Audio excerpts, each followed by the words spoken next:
We're going to talk today about base building. This might be a base building talk we're about to have, but I promise you, in the resources I have here, including this one from 2017, this stuff from 2021, this here from 2022, and of course this from last year in 2023, we're talking about a little more than base building. We're talking about resource gathering, exploring and surveying, crafting, and a couple of different things. A big part of, I think, of what draws a lot of end games for tons of different games. No Man's Sky, Valheim, heck, Satisfactory, a game that I'm going to start to do some content on in the next couple of weeks here. A lot of these things focus a ton on building, because like making your own home somewhere is pretty freaking cool. And in a game like Star Citizen, where, you know, supposedly resources are going to be in certain places, they're going to be more and less valuable depending on how much security there is. We've got UEE systems with tons of security, unclaimed systems with no security but more valuable resources. All this stuff is going to dictate the focus and excitement around base building, and they want to make sure that you can do it whether you're playing as a single player and maybe interacting with other people, or playing as a big group or an org. So we're going to do a little review of it today. I'm releasing a video about this later in the week, but I thought we could just do a little live talk, looking back at some of the videos, getting into conversation about the resource management and the process of base building, which does include a lot of exploration, and get an idea of where they're headed. And this is all coming from, of course, their marketing. Something that they posted out just a couple of weeks ago. This is August 2nd, so yeah, less than a couple weeks ago. And this is a weird one, not gonna lie. This is a video that they released for 324, and you'll notice that as we get into it. But they out of nowhere, they're just kind of like, oh yeah, and by the way, base building. I don't think they should have done that. But it's here, so we're going to cover it, which I guess is what they're depending on. I think this is one of those times where they get a little bit ahead of themselves on the hype, but we'll see what they're going to do with this long term. Now, we'll go from this back to 2017 to listen to what they talk about the process of getting to base building, and then we'll work our way back up to CitizenCon of last year. Tremendous changes to how you manage your belongings. Your persistent hangar is now your first customizable home in the verse. Organize your cargo, keep your gear close, and jump straight into the fray. Your own space means quicker access to the things you need. And Alpha 324 is just the beginning of establishing your home. Stay tuned for more at CitizenCon this year. Until then, get ready for Alpha 324. It's time to shape your own adventure. Okay, so that's like, it's so freaking random to me that they're just like, look at the 324 features. You've got your hangars and your ship and your elevator. Oh yeah, and then there's base building, by the way. So this looks very much like what I imagined our first versions of base building would be, if not less than this. I think it's going to be super, super basic.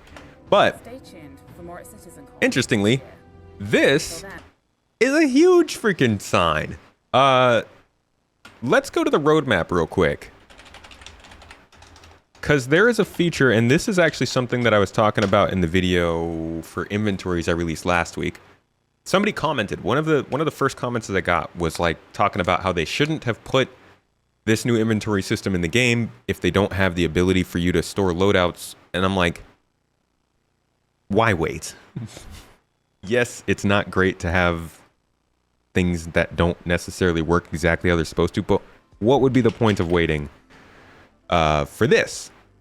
Lockers. This is supposedly player interaction experience T1, and they haven't really talked about this, but This is building on the personal inventory, expanding the inventory UI to include lockers. Now, these are our lockers, right? These are suit lockers with our guns next to them.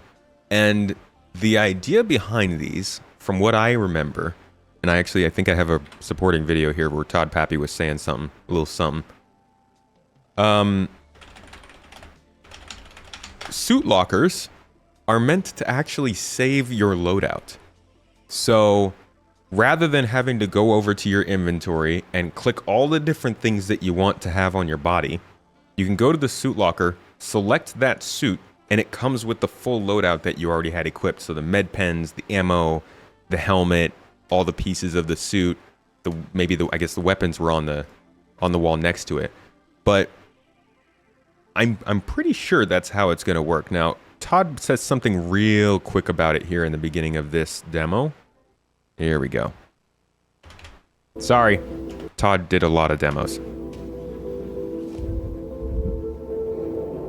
So to let you guys know, because I think it leaked on Reddit because it said coming in February, we're not quite ready to have the Carrack in the initial 3.8 release, but it will be in a subsequent 3.8 release. So it's not waiting till 3.9. So I think in February it should be done, and that's mostly because we still have some sort of LED stuff to do and some damage stuff and some of the finishing touches of the tech stuff. All right, so let's get dressed.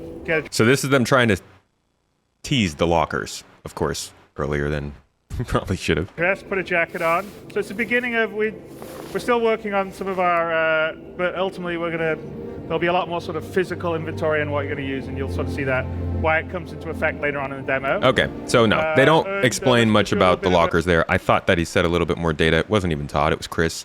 But the idea that I'm pretty sure the way it works is that you pick up, I mean, you can see here, you don't have to go through an inventory to pick all these different pieces. You just come here and equip the suit. And that's one of the things that I think will really help to save time in the things that people consider time sinks in the game right now, is more of that sort of helping features like that. So jumping back in time now, from that last video, this is just 2 years back in time, we're going to take a look at what they were saying about base building and the process of doing it back in 2017. A lot of stuff changes in 7 years, so don't take any of this as gospel. But all the stuff that they're presenting here is still guiding the design of what they want to do with this. And given these are mainly the same people, Paul here and Todd here are no longer at the company, but Todd gave the presentation on base building last year, and a lot of the things they've talked about at this period, 2017, 18, 19, have still come to fruition at this point in different ways, from the physical touching of buttons to the EVA system to the cargo elevators and persistence and all that kind of stuff. A lot of it still makes its way to the game, just with small details change. So I wouldn't read too much into the crazy details they say here, but this should give a general idea of kind of where it's going. Okay. So before you... And of course, we've got Tony Z here. Go on, give me the Tony Z jokes. I know they're coming. You can't give a Tony Z presentation without the Tony Z's in chat. You can actually begin construction of your new outpost. You'll need to first select and purchase a plot of land. The value of that land, what you're going to have to pay in order to acquire it, depends upon a variety of objective criteria, as well as the seller's insight into that information, which we collectively refer to as knowledge. One of the things that we track for jump each forward section a of little land bit you're here. Thinking about purchasing, if you're being asked to purchase a car and you haven't actually seen it, you're going to be very conservative in terms of your estimate of what it might be worth. If you're able to see it even from the exterior and verify there's tread on the wheels, the paint job looks okay, etc., then that's going to increase your perception of its value. If you're able to actually, turn the car on, make sure it's running, or better yet, have a mechanic, take a peek under the hood, then that's going to basically bring it, even farther up the scale. And so a lot of what we're doing, with the value of land, which ties over into the Pioneer, because you're going to be setting up these outposts ideally in optimal locations to exploit a lot of this value that's sitting on the surface of these planets. The next one up would be when the info was last verified. Knowing that there is, a vast abundance of gold at a particular area, but the information is stale. It's 2 weeks old, it's a month old, it's 6 weeks old. As it gets more out of date, it becomes less and less valuable. That's that's data running right there. That's actually something I really, really hope they stick to when it comes to data running. If they're giving out little missions here and there, mission contracts even, not like you're doing this stuff on your own, but the local space station can assign you a mission of going to survey the resources on a given moon. It can pay you based on how old that data is, and the people who are purchasing that data can get discounts on it based on how old it is. I think that would be an incredibly useful way to keep exploration and data running active in different areas without having to really throw in too much extra. I mean, I say not too much extra, but who knows how much effort that takes. And so what this means is that players will routinely have to refresh, the knowledge of a particular area in order to maintain the perceived land value within the game. The last thing that I'd mention in regards to what constitutes knowledge is the value of location. It's also, I think that's part of what influences a lot of people's idea of what exploration is in this game. To a refinery, potentially at an outpost set up by one of these pioneers, then that ore field, the land that what you'd have to pay to actually purchase that land is going to rise in price. If on the other hand there's no refinery on that planet, and you have to basically spend 20 minutes basically carting the ore to another refinery and then getting it to its eventual destination, that's going to lower the perceived value of that plot of land. So knowledge within the game is a really fundamental concept, and knowledge is a concept that once you've acquired it about a certain area or a certain object, you're able to transfer that to other friends, you're able to transfer that to organizations, you're able to sell that information to public information brokers, or freely submit it into the public domain. God, I hope so. So yeah, Tony talks about knowledge, what it all means, but to get that knowledge, you've got to go and find that area to figure out what's there. Is it right for you? And that's where all the exploration ships come in.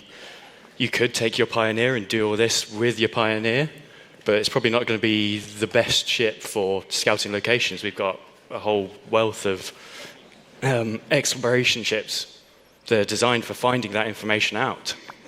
It's like you wouldn't take your oil rig out into the ocean and just randomly dot it down until you found what you wanted. They send the scouts out to find the best locations. So the ships you mentioned there's just a small range of the exploration ships, like the 315P, Terrapin. Tyrus is in the chat. Somebody say it. Exploration all have slightly different pros and strengths. So you've got the single ones, you've got the big crews, and they're just there to help find where you want to send your Pioneer to. You might find a nice location, but if you went there in your Pioneer, you're never going to find out where the refinery, like Tony talked about. You could build it and you find it's millions of miles away, and that's going to be a waste. So these exploration ships are really sort of key to finding those places. Yeah, and one of the things we're aiming to do is make sure that there's a lot of gameplay associated with these high-level concepts. And by that I mean, if you discover, if you're working your long-range scanners, you may find a previously unknown body, an asteroid that no one else within the system knows about, and there is a level of value related to that. If you work your dials a little bit and you've got the proper equipment and skills, then without actually having to make the journey, you could increase the potential value of that knowledge find by being able to discern, the mass of the object. A large asteroid is going to be, all things being equal, be worth more than a smaller asteroid. But if you really want to ratchet it up, and this kind of goes back to the degrees of knowledge that I was talking about, if you actually make the journey to it, fly over, burn fuel, burn time, brave whatever dangers are between you and there, and you actually do a fly over the surface, then you may actually just visually see pools of hydrocarbons, gas venting from the surface, and again that raises up what you know about it all the more. If you really want to get specific about what's there and maximize the potential value of that find, though, then you're going to have to set down on the surface, and you're actually going to take core samples, and you're going to basically have these processed, analyzed, and you're going to do things like seismographic surveys and have et cetera, et cetera. And so all of this plays like conceptually speaking, this is a huge part of exploration in this game that never gets talked about. And we don't know how much of this will actually make it into the game, right? Or when. Tony Z Talks are notorious for having a lot of good details that are very fun to hear, but generally aren't in the game yet. And I think a lot of that is based around the simulation that they need to have in the game. But it seems like they're really trying to tie the concepts of base building or exploration together and saying that base building is not just about plopping down and building something. It's about finding the correct place for whatever it is you're doing. And we'll get into this later when we talk about the types of buildings you're doing and all that kind of stuff in this video. Because in here, this is now talking about the resources you need and what kind of extractions are you doing and what are you looking for. And that, again, goes a lot more towards what the heck, who's going out and doing the surveying and finding the location for that. And that's why I think this is a process that it wouldn't just be for groups. The group might not even be the people who are doing the surveys. You might find an exploration-based org and have them go and do that stuff for you. Hey, go scout this whole system for us and find the place that has the best deposits of iron. And because you're in a specific system where there's not much iron, let's just say Banshee system or something, it could be a much more valuable find than it would be if you were in somewhere like Stanton or Terra or Magnus. Into a common theme that we're trying to execute upon, which is all of these high-level ideas and stuff have a variety of different ways by which the player community can basically attack them, and by which these things will feed, the outputs of one into the inputs of another. So now that Tony's high-level idea of what land is and how we value it, I'm going to talk also, about... by the way, thank you, Bald Leprechaun, for the sub. Hey, and good to see you, Citizen Jim. How you doing? Tied to the Pioneer, a single-person organization can buy them, so on and so forth. Then we have the concept of UEE space, non-UEE space. If you settle in UEE space, you need to have a claim. If you're brave enough and you don't want to do it, you can venture out to non-UEE space, and then there you can find some of your shadier things that you want to do in the game.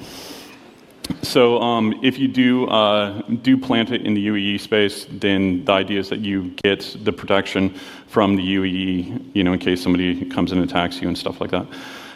It will be transferable between players. Like any good government, the UEE will actually take a cut of that in a title transfer cost. We're doing general licenses. Later on, the UEE will portion out licenses. So when it comes to actually claiming the beacon or claiming your lands, you'll have a beacon interaction. So you set down your beacon. This is where I want to go. And either yourself, one of your teammates, or anybody see yourself in this shot? Information to the closest UNE. Man, this is small compared to what it is now. Office, and basically that's when it locks in, and now that land is yours. Yeah, so one of my favorite aspects about just the overall concept of land is actually speculation. And the basic idea is that assume that you've purchased land and you've gone out and you either bought it with foreknowledge that it likely contained these minerals, et cetera, or you discovered that yourself. And so now you're holding on to this land, and the decision you'll face is, well, do I basically extract that value right now? If whatever that land contains is currently in a bear market, it's not worth very much, then you may elect to basically wait to harvest whatever it holds until those particular commodities have price.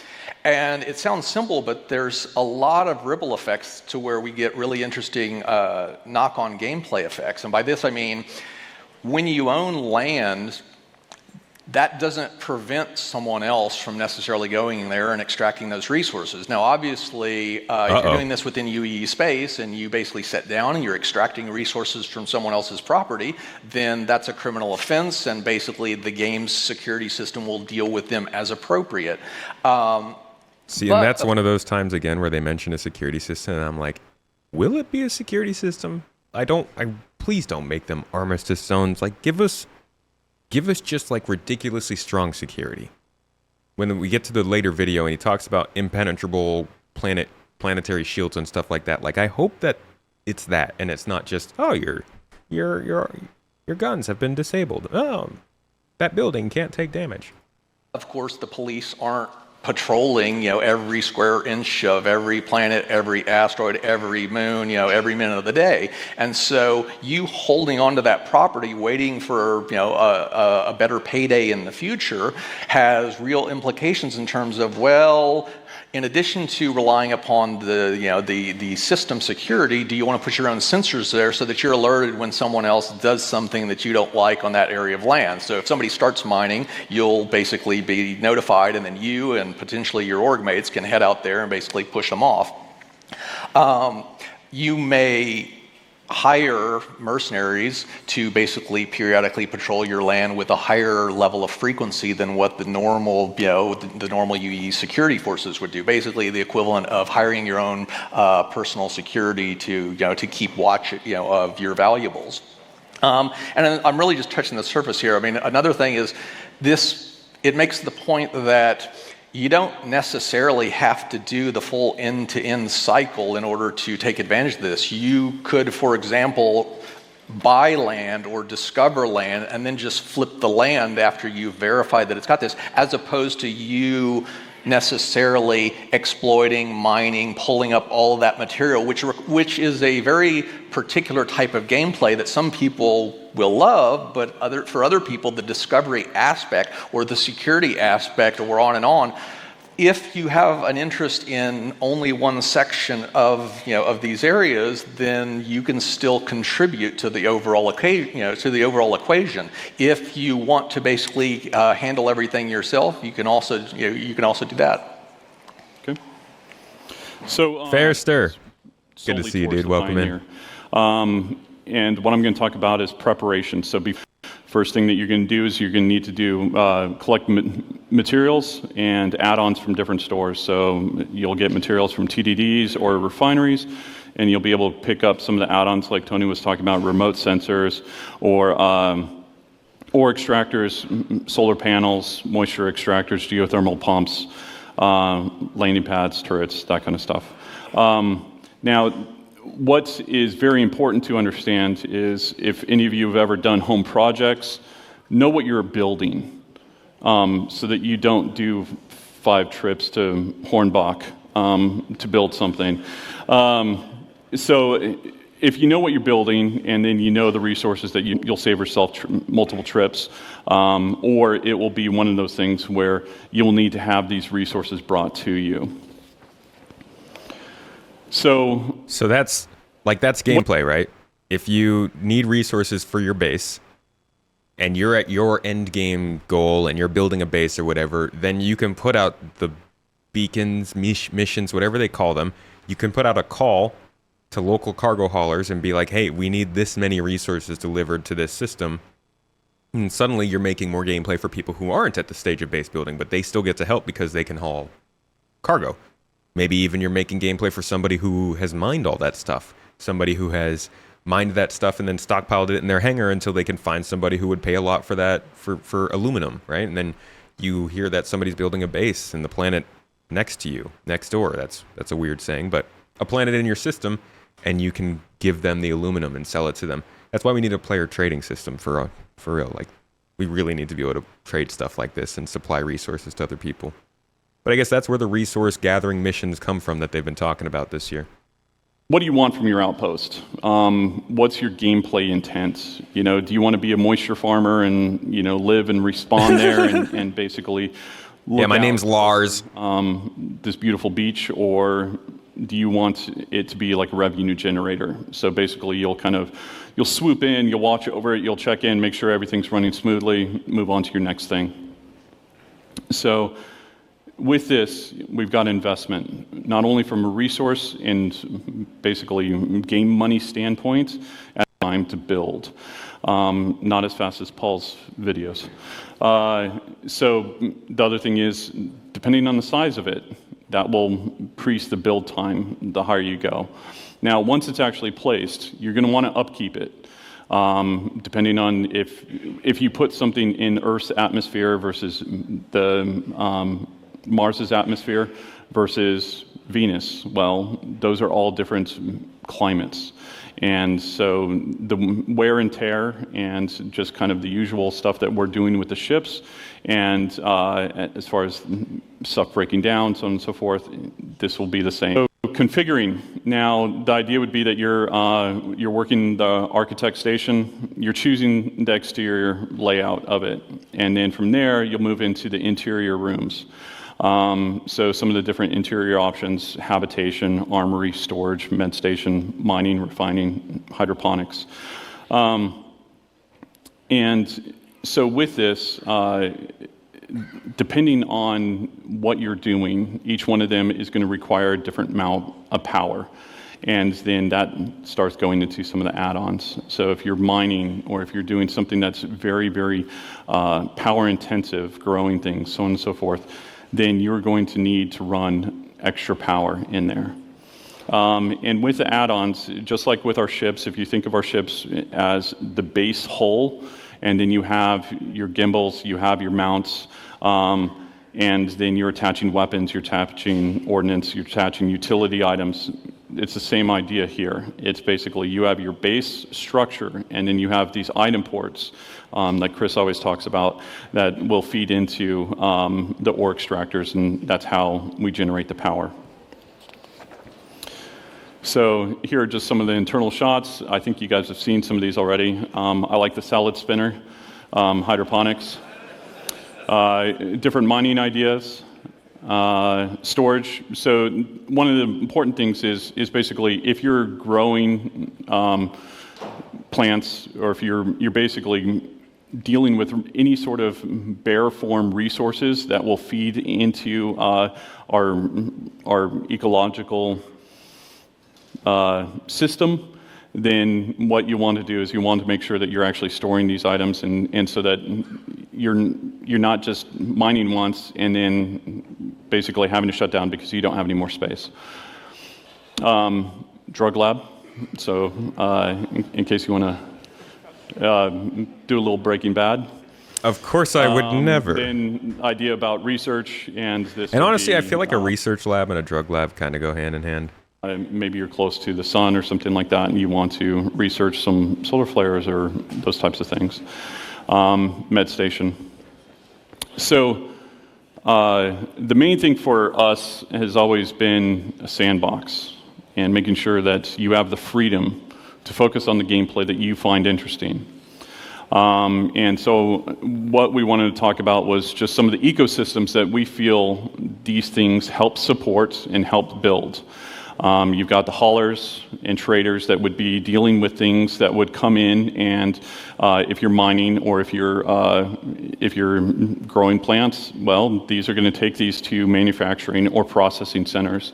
Tony mentioned the security and the needing to actually protect your things, because I can guarantee you, if you're making money, people are going to want to take it from you.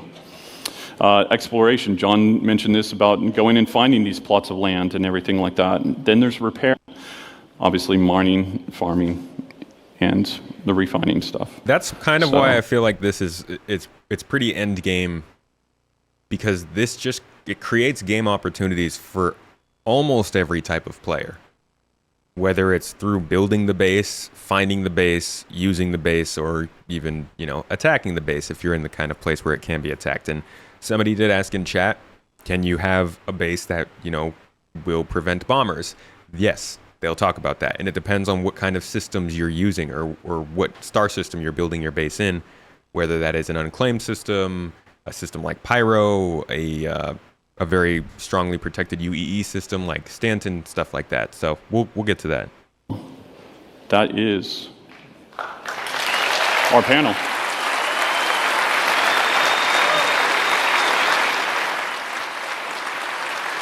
So yeah, that's the 2017 talk, and this was really all surrounding the Pioneer release. So while this is an informational talk, and a lot of the stuff that they just said during that you're going to see almost verbatim in the 2023 talk from last year, which is why I say they do stick to a lot of these concepts. This really was all around kind of building hype around this ship. back when it was released, a ship that we still don't have and probably are not close to having. So yeah, 2017 backers, stand up. I know you guys probably feel a little bit of a seething watching this, but this is the latter half of this talk, which is what we just went over, is, I think, incredibly informative of where they want base building to go in terms of driving the rest of the game, and does kind of lend itself to being one of the big things that makes the game actually have some meaning. A lot of people, we talked about this on the podcast this week with Buzzcut Psycho. There's a lot of things to do in this game, not a lot of reasons to do it. And I think this kind of stuff is why we need base building, because it gives a lot more reasons to do these kinds of things. It drives a lot of economy and stuff. And it's just generally, it's good times. Building bases is fun, especially when they're drug labs. What? Yeah. A couple other videos we've got here before we get to the big presentation from last year. Just a couple of mentions here and there of like base building kind of complications and stuff. Just little mentions. These aren't even that important, but it's fun when they mention base building because it adds a little more context to what they're thinking when they talk about it. So this is just like one tiny little mention here. Its aesthetic obviously fits closer to more contemporary vehicle and military design. This was a video about tank coming in, the Nova tank. Just a little bit more near future. I believe players would be interested in the Nova based on the upcoming gameplay where players are going to own land. They're going to have their own little bases. They're going to be probably trying to take over other people's bases. The Nova adds to this gameplay quite well, in fact. So that might just be marketing, but they do talk several times about how ground vehicles will be part of bases and maintaining them and stuff. And I honestly don't know. I don't know. Maybe for orgs. But who wants to sit in a tank outside their base just waiting and waiting and waiting for somebody to come by and then realizing, nobody's going to attack me here because I have a big base and there's not that many big orgs around. Any of my good citizens in chat right now who have played Satisfactory know that power management when it comes to building a base can be a whole fucking trip. So it's not to be taken lightly, but here's just a quick mention talking about that as well. Again, very quick. Only caters towards the engineer. This will be something that is valuable for everyone in the world of Star Citizen. Resource management will finally allow players to build their own bases and their own homesteads and actually keep that loop engaging and fun. And really, this is the main thing. There's the mention. That's it. But I'll let this play a little bit more. Yeah, I'll let this play a little bit more so you guys can hear like what is included in this resource management system. Now, we've seen a lot on this recently with engineering, but this will go into a little bit of detail about how all this works. So they're going to talk about it based on your ship here. Just imagine instead of ship, they're mentioning outposts. Engineer, mechanic, tactical officer. And while you have your engineer trying to maintain all the resources functioning and flowing perfectly and all the items in good operation, you will have mechanics running throughout the ship trying to change fuses, repair various things that have broken down. You will have tactical officers moving shields from one side of the ship to another in order to counter whatever incoming damage you have. Obviously, the pilot is going to be doing his job trying to move the ship out of harm's way. The gunners are going to be taking out enemy incoming fighters or other ships. This is how we envision this entire ecosystem just coming together and providing what we hope is true multi-crew gameplay. And for all of you out there that are waiting for the Idrises and Javelins and want to use these ships, this is the system that is going to make using those ships possible. So all that said, this is a really important system for Star Citizen, but let's dig into the details and see what exactly this is. Resource management can be broken down into several key elements. Power, energy resources, life support, item maintenance, relay handling, access control, and gravity. So let's start with power, energy, and resources. Okay. The players can... Just straight off the bat, I'm realizing The idea of access control on ships doesn't even hold water to access control in bases. Holy crap. Base building can get so complex in this game. I know it won't be, I keep using Satisfactory as an example, I know it won't be that deep. But if you can have both resource extractors, crafting facilities, and places where you can build, like if you can both extract resources, create goods, and then have hangars where ships are landing to sell those goods, you could have the entirety of Star Citizen's game loop in one location and have people maintaining and running that location. You might not even have to leave a base. Now, the cool part is that, I'm sorry, this is not a flattering. The cool part is that they have different ideas for where people are going to spend all of their time when they get really deep into this game. So we've looked at building interiors with apartments. They're doing apartment complexes and habs where you'll be able to live and spend your time and then take off from a city and go somewhere. They're looking at space stations where you'll be able to live and take off and go somewhere from there. They might even have player-built space stations. We don't know just yet. And then obviously you can use your ship as your home base where you're just spending all your time on your ship, living on the go, being a nomad. But then there's also this with bases, which would be pretty cool. Suspect it'll be a lot like Fallout 76 bases. I haven't played that one. So I do not know how deep that goes. I just hope that, well, we'll get to what they talk about when it comes to specific buildings. Gravity. So let's start with power, energy, and resources. The players can choose to overload items in order to get more efficiency out of them at the risk of burning them out. They can also underload items to save some resources if they don't need the full efficiency of an item. The players will have to pay attention to the balance of resources, power, fuel, coolant, heat generated, in order to maintain a well-oiled and balanced ship. And overall, prioritizing certain items and their resource consumption. Life support is the most important thing you have to pay attention to in your ships now, since atmosphere is finite in all the spaces that you might discover. And here, the life support system is a key factor. Here, the life support, you have to maintain it, meaning you have to make sure that the consumables inside the life support generator are always there to make sure that it can generate breathable atmosphere for you, or the temperature is actually increased to a human livable factor, so you don't freeze to death or you are not cooked. As part of item maintenance, the player will be able to control items throughout the ship, turn them on, turn them off.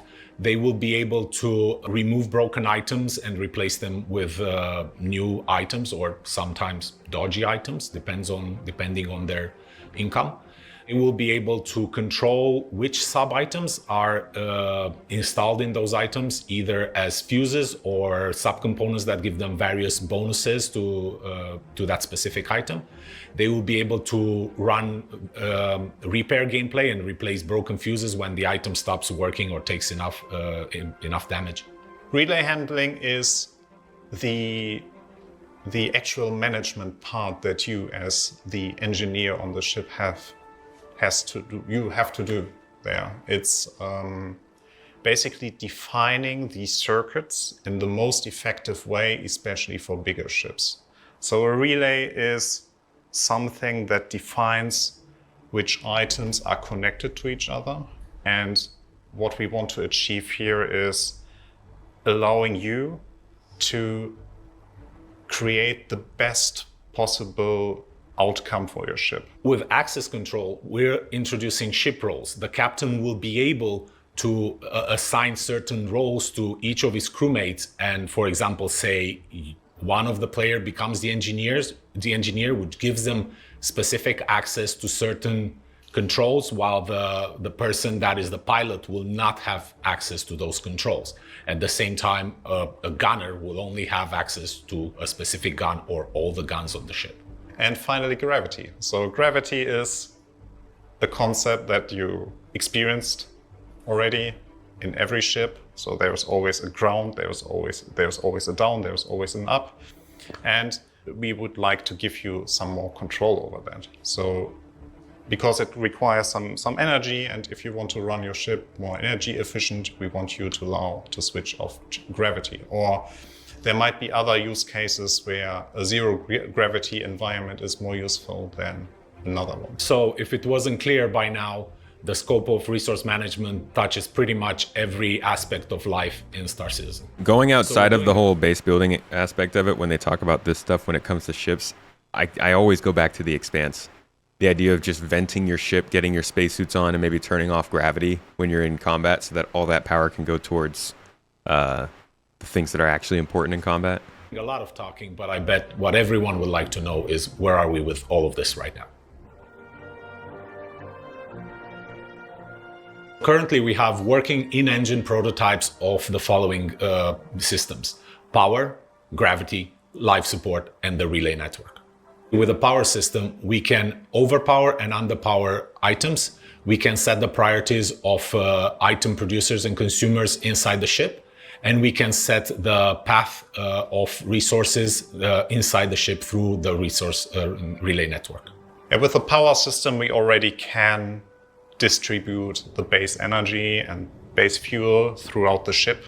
So we can make sure that each item actually gets the resources they need. Creating your own resource path is basically defining the routes, or the most efficient routes that the energy or the resources have to take throughout your ship.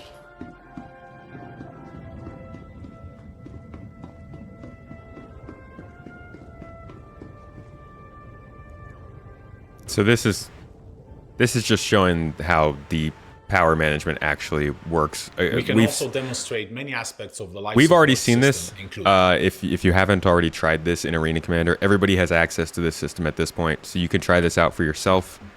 So we won't get to. I guess actually these demos are pretty interesting. The actual idea of replacing relays and stuff, though, is already in the game. Technically, it's in Arena Commander, but it's coming in 4.0 to the rest of the game. Making new players suffocate.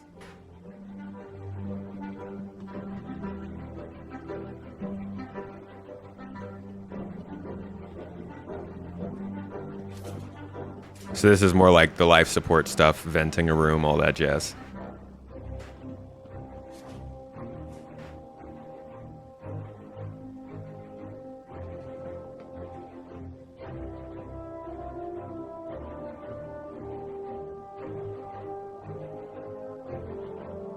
Oh, I 100% believe this is the exact same system we'll have in base building.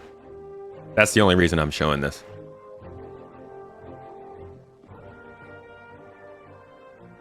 Fire expulsion.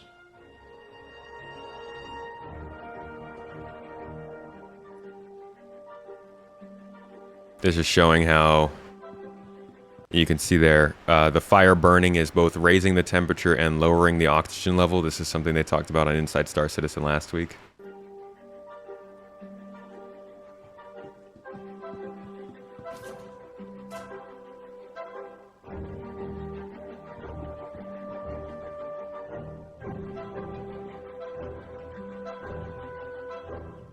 Dude, I love suffocating on my ships. Randomly running through my ship and just dying of suffocation because there's a pocket of vacuum. It's great.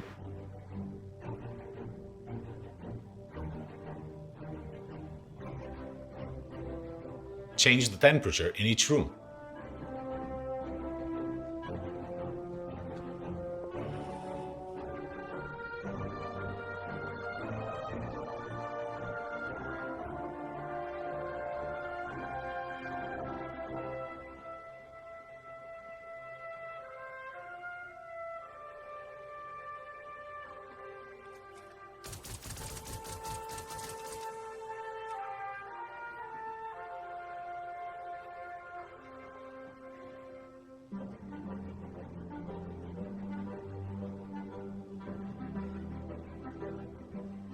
Making new players suffocate.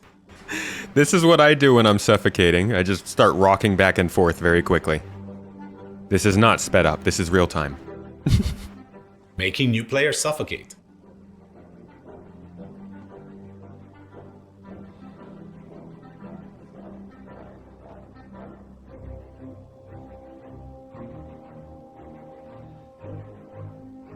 venting and filling rooms with atmosphere.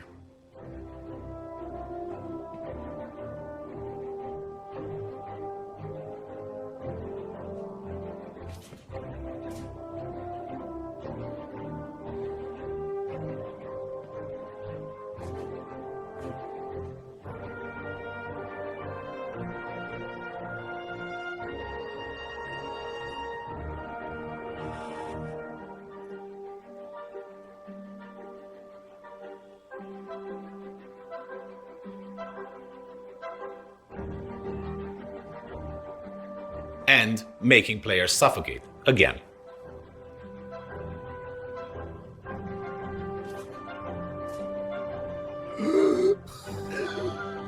God, they just love that, don't they?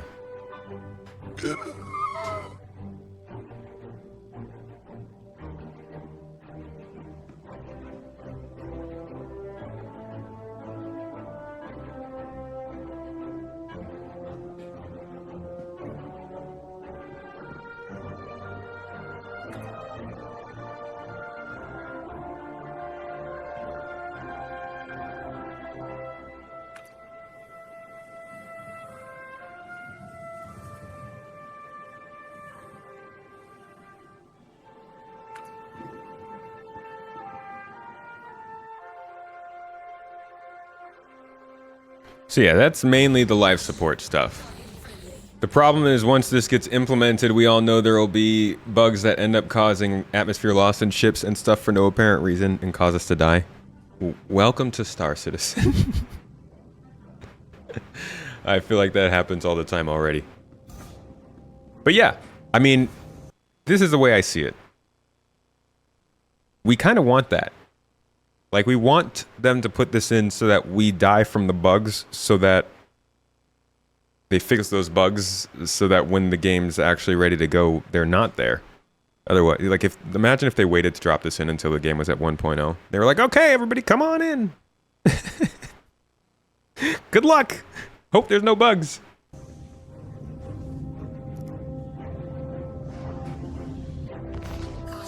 This is just showing the way that the power gets triggered by fuses and you can turn off shields. We've seen this in game. So that's mainly, that was again mainly to focus on life support, but I believe all of that will be applied to bases in the same way too. So then there's this. Now, this I think is great because this talk all the way back here in 2017, I don't know if you guys remember that. It was that long time ago of about an hour. A lot of the things that they said at this talk that we watched in the beginning of this, you're going to hear again in this talk here. So let's dive into this and see what kind of details they got for us. Come on, I can't hear you. All right, there we go. So, we'll be talking today about something special. It's an update on something that we talked about a little while ago, but we feel it's the future of Star Citizen, and it's the culmination of multiple different game systems coming together. So why don't you play the video?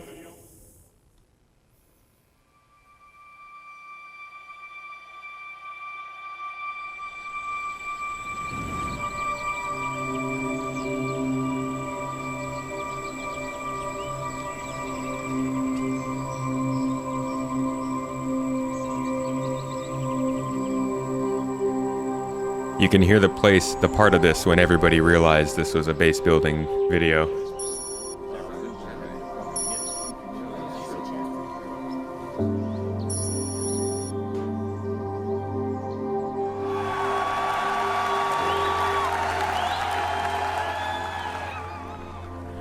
Yeah, this is last year's CitizenCon.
Totally gonna be the person that just like tractor beams this little support here and watches this whole section fall down.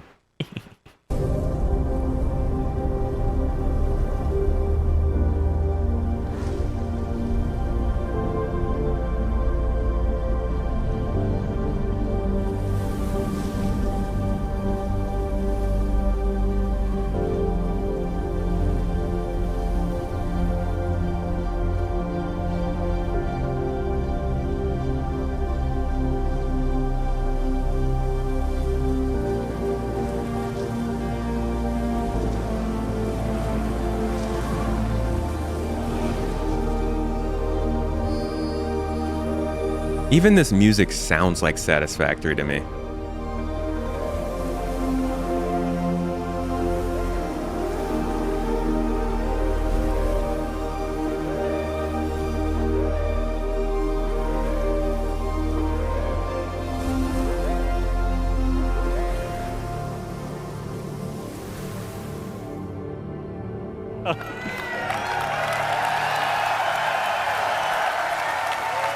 They just have the best marketing. So, like, they're so good at marketing. So base building. But also it breaks not. down into two really large gameplay sections: planning ahead and prepping, and then you've got Okay, the on-site. so where like, you're that's literally what they said here, right? It's the same deal. Planning ahead, finding your spot, and then prepping your location with the ownership. So this is, and it's the same guy. He's right here. actually going to build. So with that, you need to figure out what your goal is. Is it to have a home with a nice view and relax? Is it to have a trading post where you want to create and sell items? Is it to gather resources available and move on to the next area? Or is it to be off-grid and be completely self-sufficient? So with that, with your prep and everything like that, we've got blueprints. So the recipes. Everything in the game is fabricated from a blueprint. Players acquire blueprints via reputation rewards, missions, or rare NPCs. Say it. Pledge store. Say it. They didn't say it here. But what are the chances that blueprints are... actually, maybe they won't do that. That would really, really hurt this game loop if they actually sold blueprints. I hope that they don't try and use it as monetization. Like, I could see them maybe doing base modules, but hopefully not when it comes to the actual crafting. And this is where I feel like they kind of... It doesn't stray away from base building, but it definitely brings the idea of crafting more into focus too. Because they've never really talked fully about the crafting system. This is just kind of thrown in there with the base building. With any blueprint, you can actually do research on it and then create different variations. With materials, ranging from the common to ultra rare, you might find them at the local shop or have to travel around the universe to collect them. Unrefined, refined, simple materials, or even complex components will all go into the fabrication. With this, then you got location, location, location. First area is high security, so you must purchase the land. The base is... yeah, that's a good point. I would take concept images with a grain of salt, but it does look like they've physicalized the blueprints here. So these will be something. I mean, they do say you can find them via shopkeepers. This could be something that you find in loot boxes. This would make for such good loot. If you could find, instead of just finding a special weapon, you found the blueprint to craft that weapon, and they're a limited supply, and you're able to just hoard that with your base, or with your org. Imagine if there was like a blueprint for the Volt weapons, and they're really, really hard to find, and there's an actual battle between two groups just to get that blueprint so you could craft that gun. And this could also be how they handle data transfer, data sharing, data running, tie it to physical objects.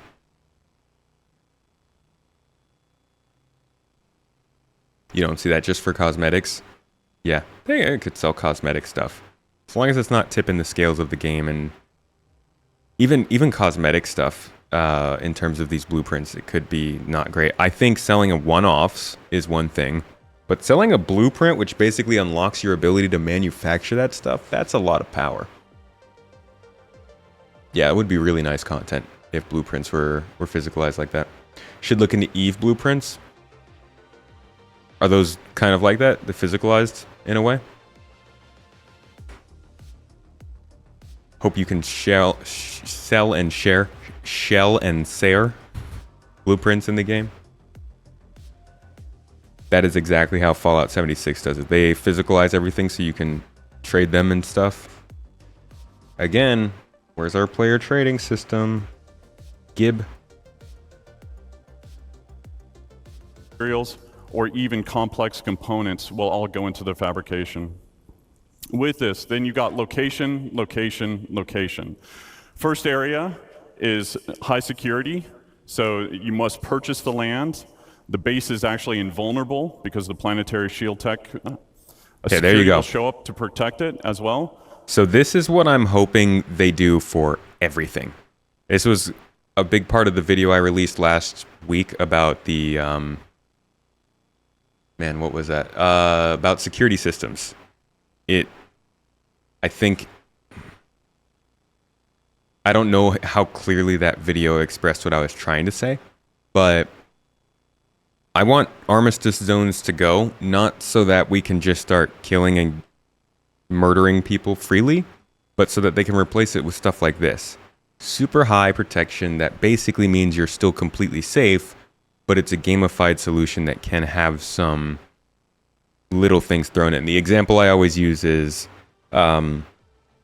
somebody who is a bounty hunter who has a lot of trust with Hurston and a lot of trust with the bounty hunting guild is able to bring non-lethal weapons into Lorville and use them without getting in trouble, whereas everybody else has to turn their weapons at the customs place. Not only does that allow people to have basically a license to carry if they're a very trustworthy person, but it also means that you can find other places to smuggle into cities, so they can build alternate entrances into cities where people, if they know and they have that kind of criminal flair to them and they know how to get around, they can still sneak a weapon into the city and do something with it. You had a couple original blueprints in Eve. They were great. Does that mean like people could create blueprints off of those originals? And they, degrade the specs or something? Oh, you can upgrade and make copies, but copies are less powerful than the originals. Okay, yeah, something like that would be amazing. I hope that's what they're looking to do here. EVE Online had a blueprint system. You could buy limited run blueprints. Originals were super valuable because you could make the limited run prints with them. That's sick. That's really cool. All right, let's keep listening in. This is, again, what a lot of people were asking about in terms of, can your base be protected? Can you get bases in places where they're not protected? Can people attack you? That's all in this slide. Because the planetary shield tech, a security will show up to protect it as well. You pay for the privilege. You're taxed.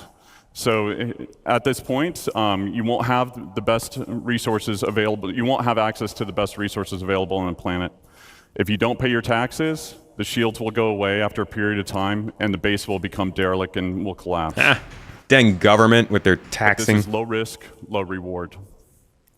Then you've got low security. So again, you must purchase the land. It's owned by an independent corp, gang, or faction. Again, you don't have access to all the best resources on the planet. The base is vulnerable. AI NPCs will show up and protect the base if it's attacked.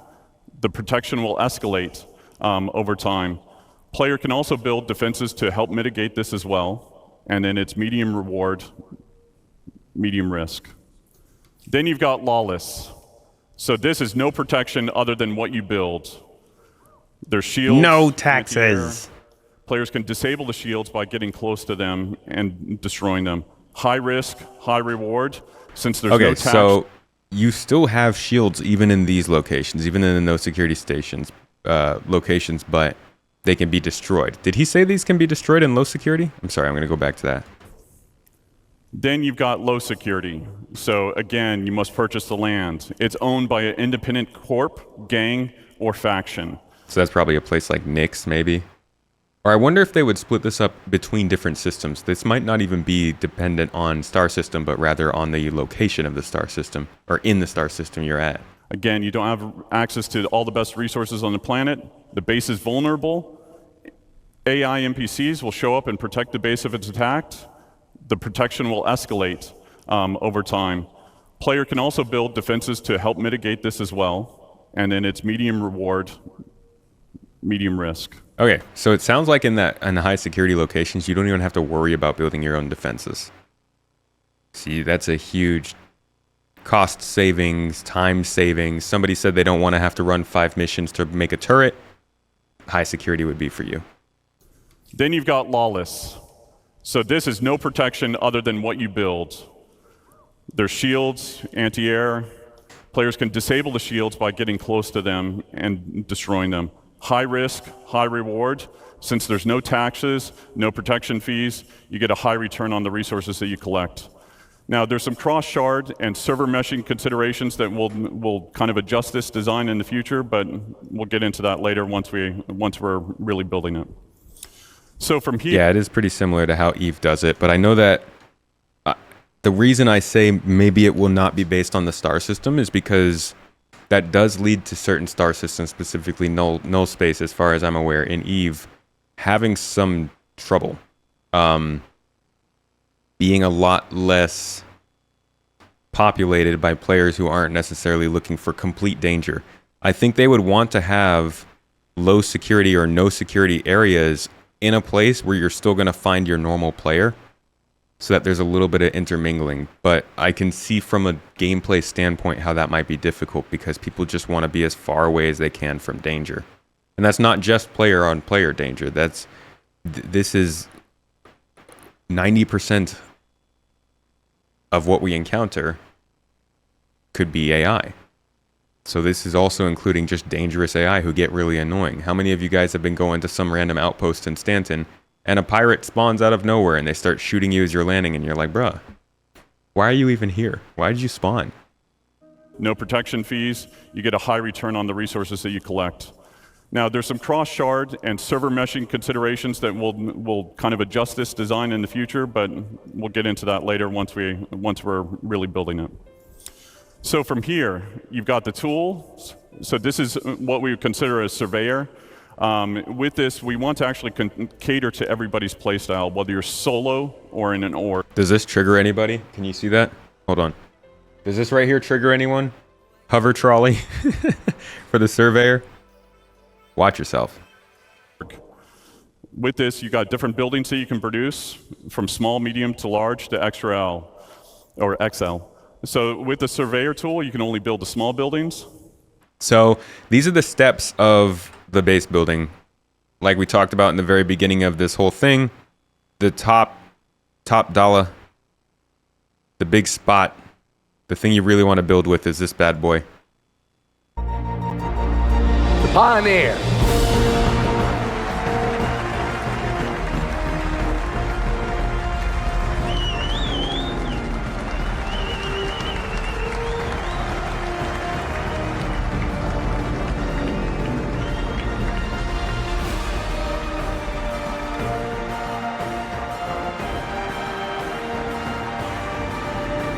Not gonna lie, I feel like you need more thrusters than this to carry something this big.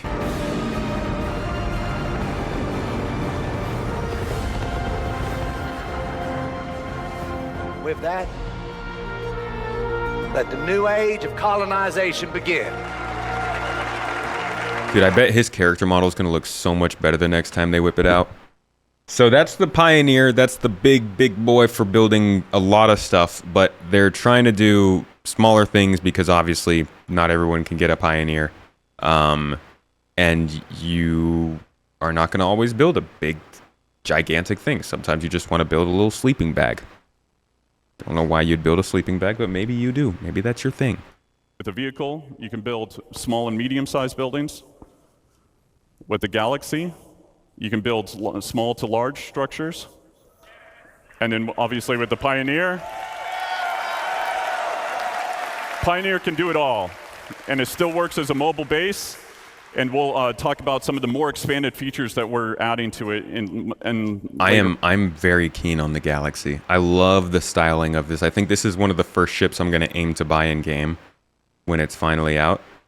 This thing is such a freaking powerhouse. Modular, can do base building, can do refining, can have a hangar for your ship. Holy crap, man. The Galaxy is amazing.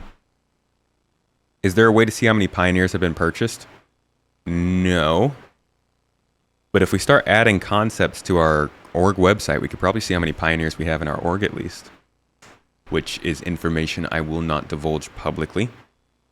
Because reasons. You're on. So, and then it's also, we're exploring what can be done in space, not just on the planet. So from here, you set off on your journey. It's like a little teaser that we're going to be able to maybe build space stations. Maybe. So with the land claim, you put your tool down where you want, you launch the drone that is built into the machine, and then from there, this allows the player to access the base building and also land claim mode. Did I But pledge the a Pioneer? modes, the player can actually change. The most expensive pledge I have ever paid for is, I want to say a 135C, I believe. $70 something dollars? Something like that. I would absolutely godforsaken not. Oh, no, yeah, it would be the Raven. You're right. Good call. Yeah, the Raven I bought off of eBay. So I forgot about that. The most expensive thing I have purchased is a Raven. And besides that, I guess like a 135 or something like that. Change the size and position of what area they want to claim, and it also shows you the cost and taxes associated with it. If it's in a taxable zone and you don't own the land, this interface will default to it. So if you own the land or it's in a lawless area, it'll automatically go to base building mode. So with the overhead view of the land, you can actually place down buildings exactly where you want.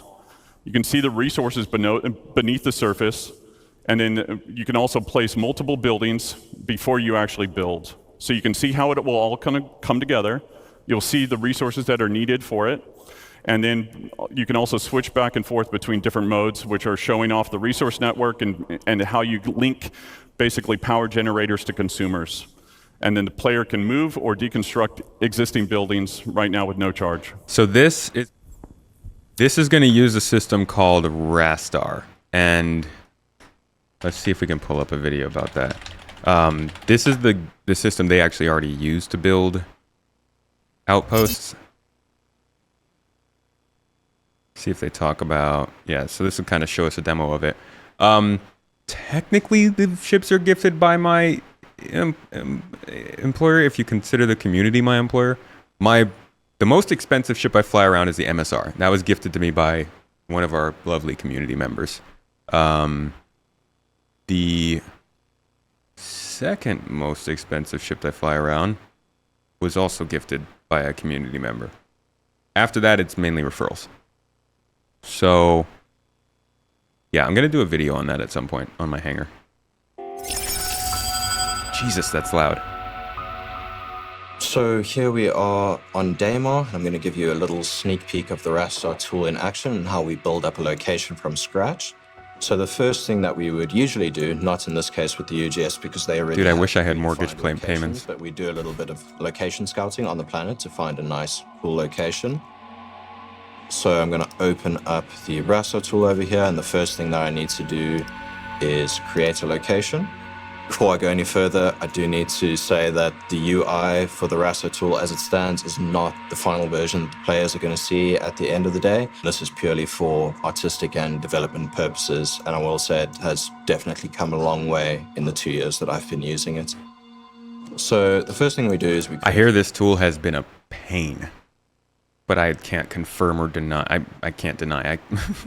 I can't confirm that. I've just whispers and murmurs.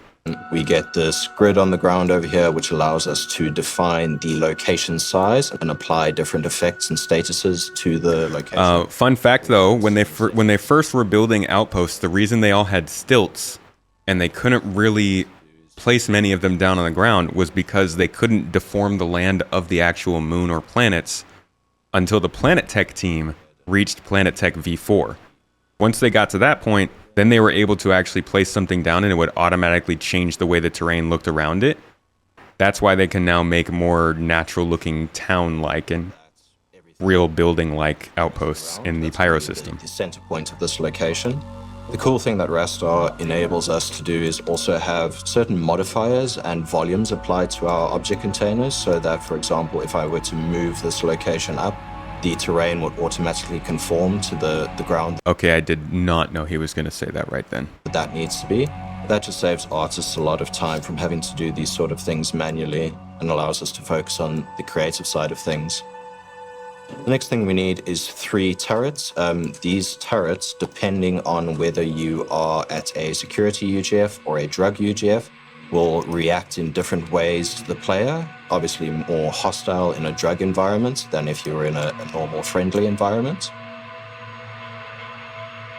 So these will go just dotted around the place, and these currently don't have any turrets spawned on them, but they do that when I hop into game.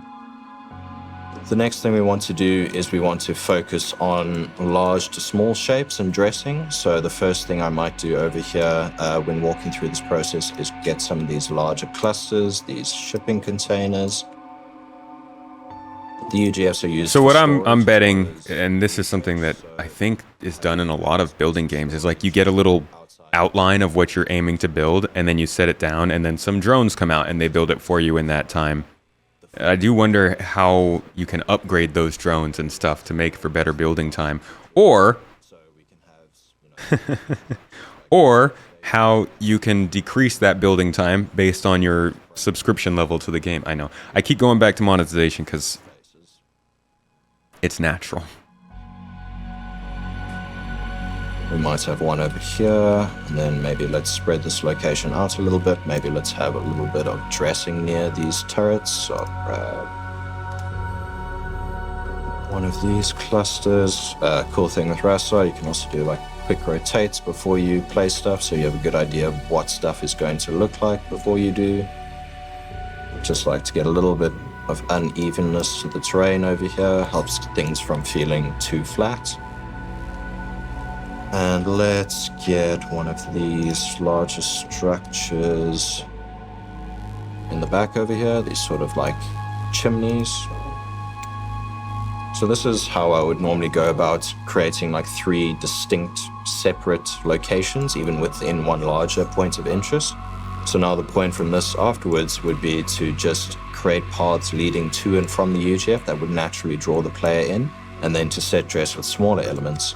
So there's some more functional things that I do need to do first. For example, the UGF does come with these 3 floodlights, but we might need extra areas of illumination elsewhere. So I'm going to go ahead and place some extra floodlights around here. When the raster tool is turning red like that, it's just doing a collision check on all of the objects around it to make sure I'm not placing anything on top of each other, and just making sure everything is kept neat and tidy. So I might need to just place it over there, and then if I want it closer, I can always snap it to a surface closer. Forgetting you bought a Galaxy. Now that everything should be able to be visible at any time of day or night, since we are working with a very dynamic time of day over here, now I want some more functional things like roads leading up towards the UGF. Roads! So we have these over here. Might be a little bit small to see. Just like a generic path that leads up to the UGF. I'm just going to do a quick rotate over these. And then, of course, all of our normal editor functionality is also linked to the raster location. So, for example, if I want to align this road to the UGF, then I can just rotate that, make sure everything's nice and centered and where it needs to be. Where's my asphalt? Okay, so now that I have my roads placed, I have my floodlights placed, I know I'm not going to be crashing into anything in terms of placing stuff at the raster location. Now I can go ahead and do a little bit of dressing around here. So getting in some small shapes, just some scatter around the location. Then I'll go ahead and grab some of the more functional looking things. That one. Structure 8. Some big shapes over here that we can surround. Go, have the terrain adjust to that. And then bring in some of these.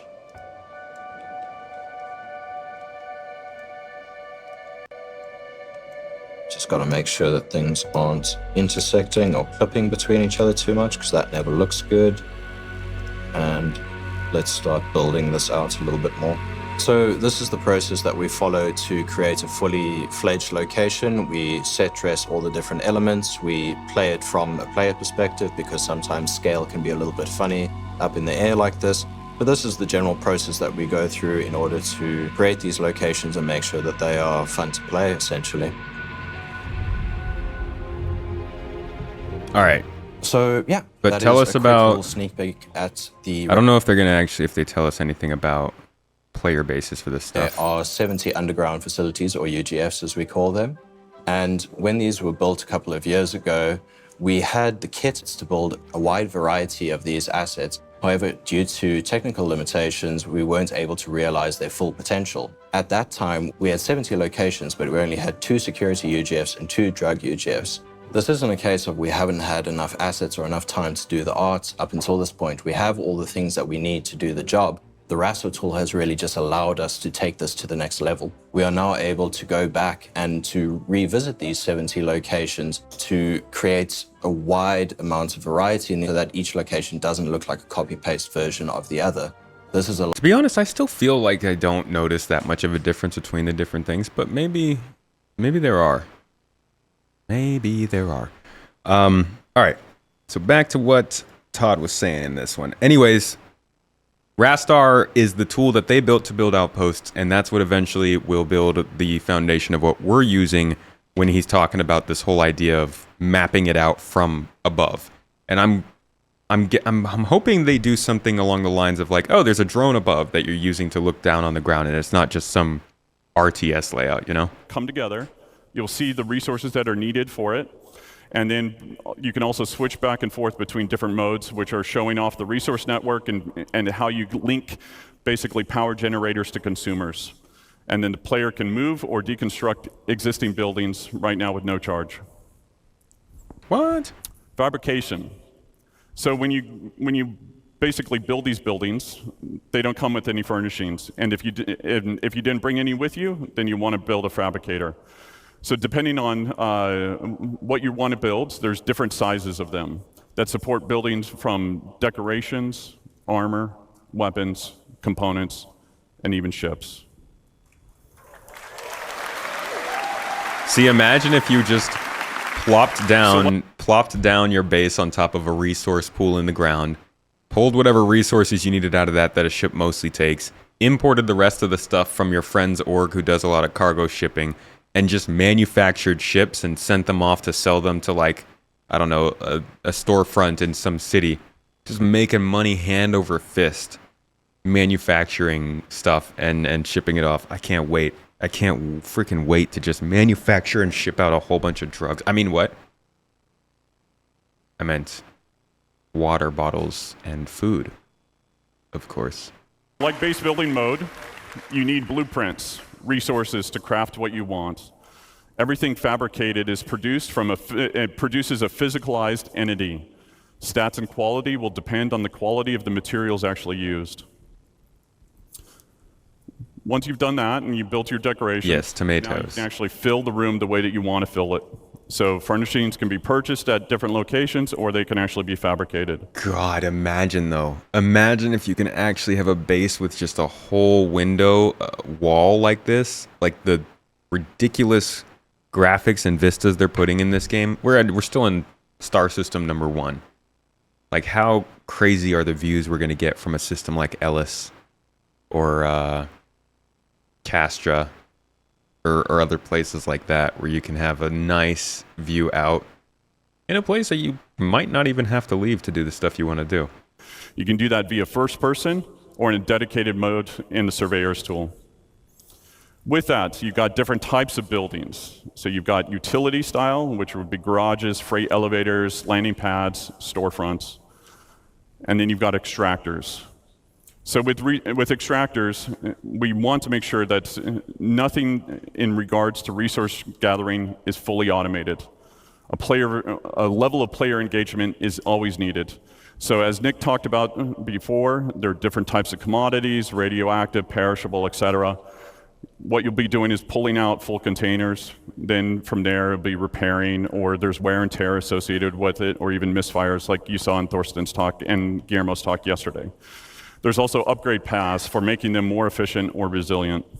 That's so freaking deep. They're talking about straight up a tech ladder for extractors at your bases. This is...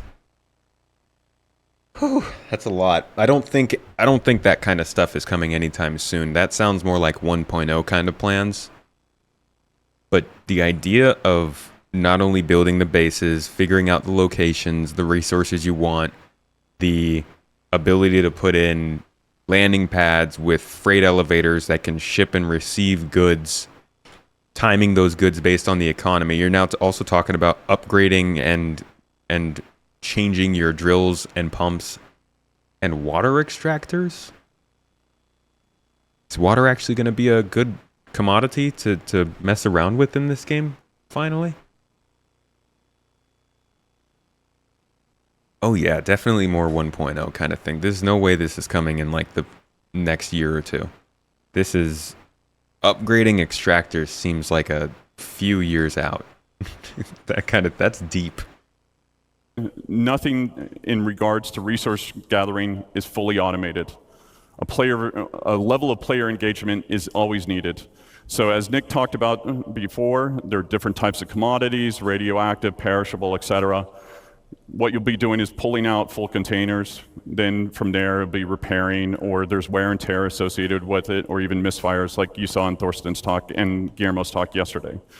There's also upgrade paths for making them more efficient or resilient. Power Yeah, I generators. guess water is not necessarily common as it is. Different types of power generators. There'll be some that are more cost-effective as well as effective in different areas. Solar panels will not always work in darkness. Fuel generators. Like what the actual hell? Geothermal? Freaking what? These planets are going to be seismic? I know they have seismic activity in the Croshaw system, but how? What? Brother, this is so much. Jesus. Generators will need to be filled up every now and then batteries to store excess power. But that's the resource network that they were talking about before. Supplying power, making sure that power is going to the right place, not overloading your power. It sounds like freaking, I'll say it again, satisfactory in a space game. Then you've got producers. So things that will require the players to combine different resources to produce new items. And then you've got defense. So anti-air, anti-personnel, and then shield generators. And then the big one. Okay, so that's about it. But here is the part that I think, man, clearly they were trying to get things finished here. They don't want to add in too many details so it doesn't lock them to too much stuff. But this seems like the most important slide when it comes to base building, and he really just kind of skipped over it. The idea of protecting these bases. Now, like they said, in the high security systems, you probably don't even need to supply this kind of stuff, but it's going to be interesting to see how they figure it out. No, attackers won't be able to destroy bases easily. That's an earlier slide back here. You're fully protected. You will not lose your base in a high security location. This kind of stuff is more for the low or no security areas where you're not paying for that kind of stuff. Yeah, so the last announcement he had Personnel, here was this. And then shield generators. And then the big one. We start development Q1. So, that's me. We've Thank seen you how all. the year has Thank gone. Now, I'm not saying it hasn't happened, but we haven't really heard anything about that development. Not even in monthly reports, I believe. So, who knows what's going on with base building right now, but it does seem like, what originally started off this whole talk, this video, is they've got more to say about it this year at CitizenCon. Which means we might actually go a whole year without hearing about base building. But what's new?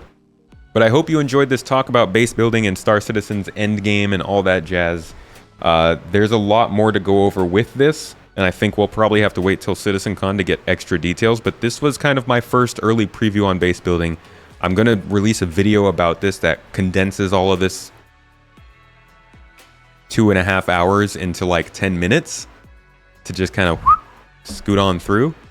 But for now, I hope this deep dive served you well.